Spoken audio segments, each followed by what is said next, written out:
ሰላም እንዴት ናችሁ? የደሱ የልት ቤተሰቦች እኔ እግዚአብሔር ይመስገን ደህና ነኝ። በያላችሁበት ሰላማችሁ ይዛ። ዛሬም እንደተለመደው በአንድ አስተማሪና ጠቃሚ ቪዲዮ ተመልሻለሁ። በዚህ ቪዲዮ ደረቅ ሳልን ለማስወገድ የሚያገለግል አስገራሚ የሆነ የቅመም አይነትን ለእናንተ እነግራችኋለሁ። ከዛ በፊት ግን ለቻናሉ አዲስ ከሆናችሁ ቻናሉን ሰብስክራይብ ያደርጋችሁ ጀምሩ። ነባር ሬሶችን የዩቲዩብ አልጎሪዝም ለብዙዎች እንዲያደርስና ብዙዎችን ስለሚያስተምር ላይክ እና ሼር ማድረጋችሁን አትርሱ። አብራችን ቆዩ። ወደ ዋናው ሀሳቤ ስመለስ ከምስሉ ላይ እንደምታዩት ይሄ የቅመም አይነት ጥቁር አዝሙድ ነው። የጥቁር አዝሙድን ውጤቶች በተለይ ደግሞ የጥቁር አዝሙድን ዘይት በፓውደር መልክ እንዲሁም ደግሞ በመቆርጠም ሌላም የጥቁር አዝሙድ ውጤቶችን መጠቀም ደረቅ ሳል ላለባቸው ሰዎች በጣም ፍቱን እንደሆነ ብዙ ጥናቶች ያስረዳሉ ማለት ነው። ጥቁር አዝሙድ ቲሞክኒን የሚባል ጠቃሚ የሆነ ባዮአክቲቭ የሆነ ውህድን ስለያዘ ደረቅ ሳልን ለማስወገድና ለማስታገስ እጅግ በጣም ተመራጭና አስፈላጊ የሆነ የቅመም አይነት ማለት ነው። በተለይ ቆየት ያለ ሳል ያለባቸው ሰዎች እንዲሁም ደረቅ ሳል ለሚያስቸግራቸው ሰዎች ፍቱን እንደሆነ በባህላዊና በዘመናዊ የተጠኑ ጥናቶች ያስረዳሉ ማለት ነው። ጥቁር አዝሙድ በተለይ አሁን እንዳልነው የተለያዩ በሽታዎችን ተከትሎ የሚመጣን ሳል እንዲሁም ደረቅ ሳል ለሚያስቸግራቸው ሰዎች እጅግ በጣም ትልቅ ውጤት እንዳለው ጥናቶች ያስረዳሉ ማለት ነው። በተለይ የጥቁር አዝሙድ ውጤቶችን ተማር ጋር ቀላቅሎ መውሰድና መጠቀም ደግሞ ውጤቱን ከፍ እንደሚያደርገው በባህላዊ የተጠኑ ጥናቶች ያስረዳሉ ማለት ነው። ጥቁር አዝሙድ ጸረ ብግነትና ጸረ ተዋሲያን ባህሪ ያላቸውን ጠንካራ የሆኑ ውህዶችን ስለያዘ የመተንፈሻ አካላት ቱቦ እንዲሰፋ ያደርጋል። የመተንፈሻ አካላት ብስጭትና ቁጣ እንዲቀንስ በማድረግ አጠቃላይ የሳልን ምልክቶች በማጥፋትና በማስታገስ የሚታወቅ እጅግ በጣም አስገራሚ የሆነ የቅመም አይነት ማለት ነው። ሳልን ሊያስከትሉ የሚችሉ ወይም ደግሞ ሊጨምሩ የሚችሉ የተለያዩ ከኢንቫይሮንመንት ጋር ተያይዞ እንዲሁም ደግሞ ከተለያዩ በሽታዎች ጋር ተያይዞ የሚመጡ ነገሮችን በመቀነስና በአጸፋ በመመለስ የሚታወቅ በጣም ጠቃሚ የሆነ ንጥረ ነገር ነው ማለት ነው። ጥቁር አዝሙድ እንደሚታወቀው የጥቁር አዝሙድ የሚጠቀሙ ሰዎች አስምን ተከትሎ የሚመጣ የሳልን እንዲሁም ደግሞ የሳምባ ጉዳትን ተከትሎ የሚመጣ ሌላ የተለያየ የሳል አይነት አለ። እሱን በመቀነስና በማስታገስ በቀላሉ ሰዎች ከችግር እንዲገላገሉ ያደርጋል ማለት ነው። የመተንፈሻ አካላትን በማጽዳትና ቱቦዎችን በማስፋት በተለይ ደግሞ ሰዎች ሳልን እንዲስሉ ሊያደርጉ የሚችሉ የተለያዩ ትሪገሪንግ ፋክተሮችን በመቀነስ በቀላሉ የሳል ምንጮችን በማስወገድና በመቀነስ የሚታወቅ በጣም ጠቃሚ የሆነ የቅመም አይነት ማለት ነው ጥቁር አዝሙድ።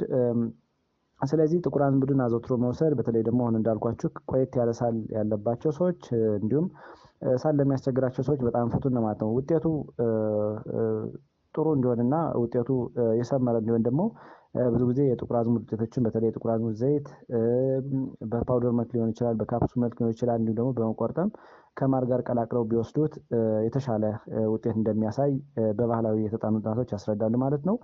ሌላው ደግሞ እንዴት ነው መጠቀም እንችለው? ምን ያህል በየቀኑ መጠቀም እንችላለን የሚለው ስናይ ብዙ ጊዜ የጥቁር አዝሙድ ዘይትን መጠቀም እንችላለን፣ በፓውደር መልክም መጠቀም እንችላለን። እንዲሁም ደግሞ ሰዎች ካጠቡ በኋላ ዝም ብሎ ራሱን መቆርጠም ይችላሉ። ሌላው አሁን የጠቀስናቸው ነገሮች ከሌሉ ደግሞ በካፕሱል መልክ ይሸጣል ማለት ነው። በተለይ በፓውደር መልክ ስንጠቀም ከ500 እስከ 1000 ሚሊግራም በየቀኑ መጠቀም እንችላለን። ፓውደሩ እንደሚታወቀው ከተለያዩ ምግቦች ጋር ለምሳሌ ከዳቦ ጋር፣ ከቂጣ ጋር እንዲሁም የተለያዩ ምግቦችን ስናዘጋጅ አብረን ቀላቅለን መውሰድ እንችላለን ማለት ነው። በዘይት መልክ ስንጠቀም ደግሞ ከ5 እስከ 10 ኤምኤል ወይም ደግሞ ከ1 እስከ 2 የሾርባ ማንኪያ ዘይቱን መጠቀም እንችላለን ማለት ነው። እንዲሁም ይህን ካላገኘነ በካፕሱል መልክ ፋርማሲ ላይ ይሸጣል ማለት ነው። ስለዚህ ከ500 እስከ 3000 ሚሊግራም በየቀኑ መጠቀም እንችላለን ማለት ነው። በተለይ የአጠቃቀም ዘዴዎች እንደ እድሜ ሁኔታ፣ የበሽታ ሁኔታ እና አንዳንድ ነገሮች ቢያለያዩትም ግን አብሬጁ በዚህ መሰረት መጠቀም እንችላለን ማለት ነው። በተለይ ጥቁር አዝሙድ ስንጠቀም ብዙ ጊዜ ከ2 የሾርባ ማንኪያ በላይ ባይሆን ይመረጣል፣ ወይም ደግሞ ከ4 ግራም በላይ ባይሆን ይመረጣል ማለት ምክንያቱም ሲበዛ የራሱ የሆነ ቶክሲሲቲ እና የተለያዩ ችግሮችን ሊያስከትል ስለሚችል ጥንቃቄ ማድረግ በተለይ በጣም አስፈላጊ ነው ማለት ነው። አሁን እንዳልነው ውጤቱ ከፍ እንዲልና ቶሎ ከደረቅ ሳል እንዲሁም ደግሞ ሳል የሚያስቸግራቸው ሰው ብዙ ጊዜ ከማር ጋር ዴይሊ ወይም ደግሞ በየጊዜው ቀላቅለው እንዲወስዱት ይመከራል ማለት ነው።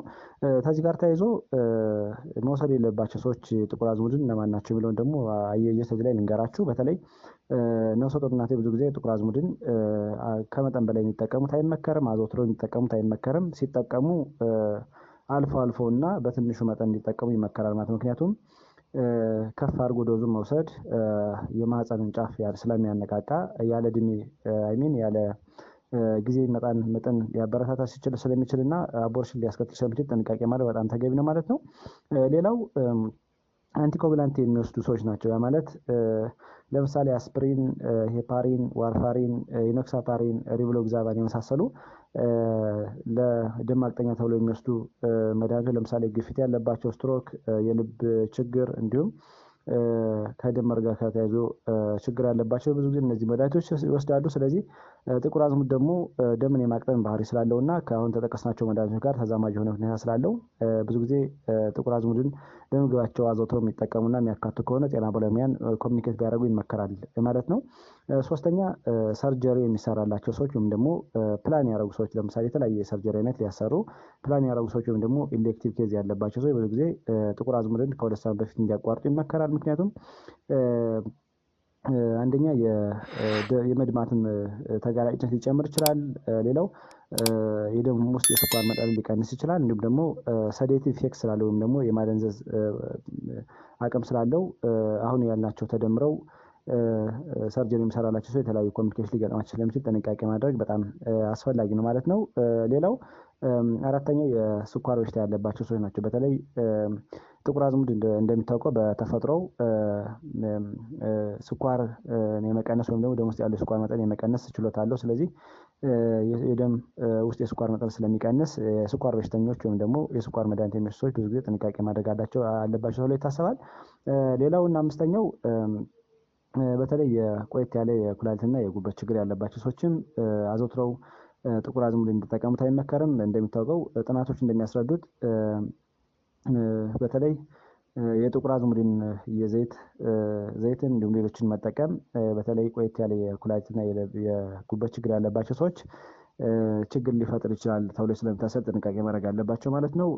የመጨረሻውና ስድስተኛው አለርጂ ያለባቸው ሰዎች ናቸው። በተለይ ጥቁር አዝሙድን ሲጠቀሙ የምግብ መፍጫ ስርዓት አብሴት ካለው በተለይ ተቅማጥ፣ ቁርጠት፣ ማስመለስ፣ ማስታወክ ካለና ስኪን ላይ ራሽ የሚፈጥር ከሆነ ወይም ደግሞ የተለያዩ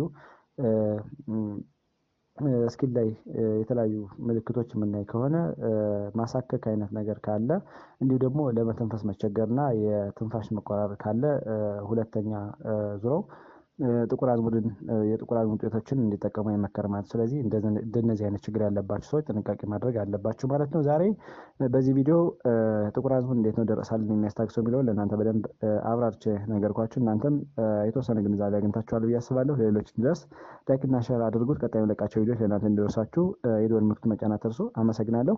ባይ ባይ።